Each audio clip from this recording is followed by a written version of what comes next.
نوع کے اندر کسی فرد واحد کا مزاج معتدل ہو، یعنی تمام انواع میں انسانوں کا مزاج معتدل ہے، اور انسانوں کے مزاج میں یعنی کہ معتدل نوعی باقیاس الت داخل، یعنی داخلی طور پر اس گروپ میں انسانوں کے گروپ میں ایک انسان ایسا ہے جس کا مزاج تمام انسانوں کے مزاج سے زیادہ معتدل ہے، وہ حضرت محمد صلی اللہ علیہ وسلم ہے۔ معتدل صنفی باقیاس الخارج، اس سے مقصود یہ ہے کہ پوری نوع کے اندر کسی ایک صنف کا مزاج بنسبت دیگر کے معتدل کے قریب ہو، جیسا کہ چوتھے اقلیم کے رہنے والوں کا، یعنی تمام انواع میں ایک نوع ایسی ہے، یعنی تمام انواع میں ایک صنف ایسی ہے، معذرت، تمام انواع میں ایک صنف ایسی ہے جس کا مزاج تمام اصناف کے لوگوں سے زیادہ معتدل ہے، وہ ہے اقلیم چہارم کے لوگوں کا۔ یعنی خط استوا کو ہم دو حصوں میں تقسیم کرنے کے بعد دیکھتے ہیں کہ اس میں سے 7 اقلیمز بنتی ہیں، اقلیم اول، اقلیم دوم، اقلیم سوم، اقلیم چہارم، اقلیم پنجم، اقلیم ششم، اقلیم ہفتم۔ یعنی ان 7 اقلیمز میں اقلیم چہارم کے لوگوں کا مزاج انسانوں کا مزاج زیادہ معتدل ہے۔ یعنی سب سے پہلے معتدل نوعی میں کسی ایک نوع کا مزاج معتدل ہو، اسے کہتے ہیں معتدل نوعی باقیاس الی الخارج۔ معتدل نوعی باقیاس الی الداخل میں تمام انسانوں میں سے کسی ایک انسان کا مزاج معتدل ہو، اس کو کہتے ہیں معتدل نوعی باقیاس الی الداخل۔ اب معتدل صنفی باقیاس الی الخارج، یعنی تمام اصناف میں کس صنف کا مزاج زیادہ معتدل ہے۔ اصناف میں اقلیم 7 اقلیم کے لوگ آ جاتے ہیں، تو ان 7 اقلیم کے لوگوں میں اقلیم چہارم کے لوگوں کا مزاج زیادہ معتدل کے قریب ہے۔ معتدل صنفی باقیاس الی الداخل، اس قسم کا منشا یہ ہے کہ چوتھی اقلیم کے عام باشندوں میں سے کسی ایک فرد کا مزاج دوسروں کی نسبت معتدل کے قریب ہو۔ یعنی پہلے بیان کیا گیا ہے کہ تمام انواع میں جو صنف ہے اقلیم چہارم کی، اس کا مزاج معتدل ہے۔ اب اس صنف کے اندر، اقلیم چہارم کی صنف کے اندر کسی ایک شخص کا مزاج معتدل کے قریب ہو، اسے معتدل صنفی باقیاس الی داخل کہتے ہیں۔ معتدل شخصی باقیاس الی الخارج، اس قسم کا منشا یہ ہے کہ ہر شخص اپنے اعتبار سے بنسبت دوسروں کے معتدل مزاج رکھتا ہے جو کہ اس کی صحت کا باعث ہے۔ یعنی تمام اشخاص میں کسی ایک شخص کا مزاج دوسروں کی نسبت معتدل ہے جو کہ اس کی صحت کا ضامن ہے۔ یعنی ہر شخص کا اپنا ایک مزاج ہوتا ہے، اس میں ہر شخص اس میں سے ایک شخص کا مزاج معتدل کے زیادہ قریب ہے۔ معتدل شخصی باقیاس الی الداخل، یعنی ہر شخص اپنی عمر کے کسی حصہ میں مزاج کے اعتبار سے معتدل ہوتا ہے، جیسے جوانی میں ہر شخص کا مزاج بنسبت دیگر زمانے کے زیادہ معتدل مانا گیا ہے۔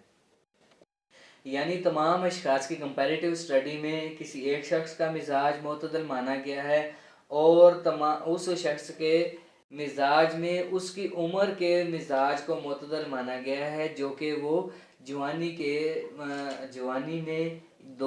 کے دور میں زیادہ معتدل مانا جاتا ہے، اس لیے اس کو کہا جاتا ہے معتدل شخصی باقیاس الی الداخل۔ یعنی تمام اشخاص میں ایک شخص کا مزاج کسی عمر کے کسی حصے میں یعنی جوانی میں معتدل کے قریب ہوتا ہے۔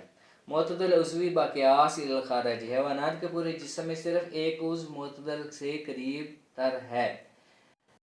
یعنی کہ حیوان کے جسم میں یا انسان کے جسم میں کوئی ایک عضو ہے جو کہ معتدل کے زیادہ قریب ہے۔ معتدل عضوی باقیاس الی الداخل، ہر عضو اپنے حالات کے اعتبار سے بنسبت دیگر اعضاء کے معتدل ہے۔ یعنی کہ تمام جسم میں ایک عضو معتدل سے زیادہ قریب ہے، اور اس عضو سے ہر عضو اپنے حالات کے اعتبار سے بنسبت دیگر اعضاء کے معتدل، یعنی تمام جسم میں ایک عضو ہے جو اعتدال کے قریب ہے، اور اس عضو کا کوئی مخصوص حصہ جو کہ اعتدال کے قریب ہو اس کو کیا کہتے ہیں؟ معتدل عضوی باقیاس الی الداخل۔ تو ہم ایک دفعہ پھر اس کو دہرا لیتے ہیں تاکہ اچھی طرح سے یہ ہمارے سمجھنے کے قابل بن جائے۔ معتدل نوعی باقیاس الی الخارج، یعنی کہ ایسی نوع جو تمام انواع کے مقابلے میں تمام خارج کے مقابلے میں زیادہ معتدل ہو، وہ ہے انسان کا مزاج۔ معتدل نوعی باقیاس الی الداخل، اس سے مراد یہ ہے کہ تمام انسانوں میں ایک انسان کا مزاج معتدل کے قریب ہے۔ معتدل صنفی باقیاس الی الخارج، اس سے مراد یہ ہے کہ تمام انواع میں کسی ایک صنف کا مزاج معتدل کے قریب ہے۔ تو اس کو معتدل صنفی باقیاس الی الخارج کہتے ہیں۔ معتدل صنفی باقیاس الی الداخل، اس سے مراد یہ ہے کہ اس میں پہلے یہ بتایا گیا کہ چوتھی اقلیم کے لوگوں کا، چوتھی اقلیم کے صنف کے لوگوں کا مزاج دوسروں سے زیادہ معتدل ہے۔ تو اس کے بعد یہ بتایا گیا معتدل صنفی باقیاس الی الداخل، یعنی اقلیم چہارم کے لوگوں میں سے بھی کسی ایک فرد کا مزاج معتدل کے قریب ہے۔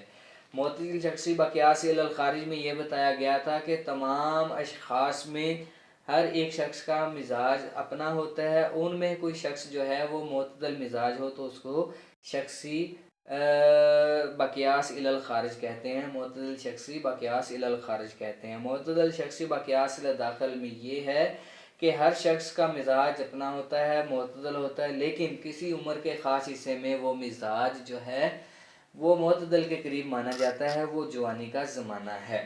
اسی کے علاوہ معتدل عضوی باقیاس الی الخارج، یعنی حیوانات کے جسم میں اعضاء کا مزاج معتدل کے قریب ہوتا ہے، تو اس کو کیا کہتے ہیں؟ معتدل عضوی باقیاس الی الخارج۔ معتدل عضوی باقیاس الی الداخل میں یہ ہے کہ کسی خاص عضو کا مزاج معتدل کے قریب ہو، یعنی کوئی خاص ایک عضو ہے جس کا مزاج معتدل کے قریب ہے ان اعضاء کی نسبت جو کہ معتدل کے قریب تر ہیں دوسرے اعضاء، ان میں سے صرف وہ ایک خاص عضو ہے جس کا مزاج بنسبت دوسرے اعضاء کے معتدل کے زیادہ قریب ہے۔ یعنی اب ہم اس قابل ہو گئے ہیں کہ ہم مزاج کی تعریف کر سکیں، مزاج کی شناخت کر سکیں، مزاج کی تقسیم کر سکیں مفرد اور مرکب میں، اور اس کے علاوہ مزاج کی درجہ بندی کر سکیں کہ مختلف حوالوں سے پوری دنیا میں، پوری کائنات میں ہم نے اگر کسی جگہ پہ مزاج کی تقسیم کرنی ہے اس کی نوع کے حساب سے، اس کی صنف کے حساب سے، اس کے شخصی اعتبار سے، اس کی عضوی اعتبار سے، تو ہم اس قابل ہو گئے ہیں کہ ہم اس کو درجہ بندی کر سکیں۔ امید ہے کہ آج آپ اس کو بڑے اچھے طریقے سے سمجھ گئے ہوں گے، جو کہ ہم نے دیکھ کے اور زبانی دونوں طریقوں سے سمجھنے اور سمجھانے کی کوشش کی ہے۔ اب معتدل عضوی باقیاس الی الداخل، یعنی کہ اعضاء کے مزاج کے اعتبار سے جو کوئی خاص عضو ہے جو معتدل یا اعتدال کے قریب تر ہے، اس کے لیے ایک ویڈیو علیحدہ سے بنائیں گے جو صرف اور صرف یہ بتائے گی کہ وہ عضو کون سا ہے اور وہ کس وجہ سے اعتدال کے زیادہ سے زیادہ قریب ہے۔ Thank you.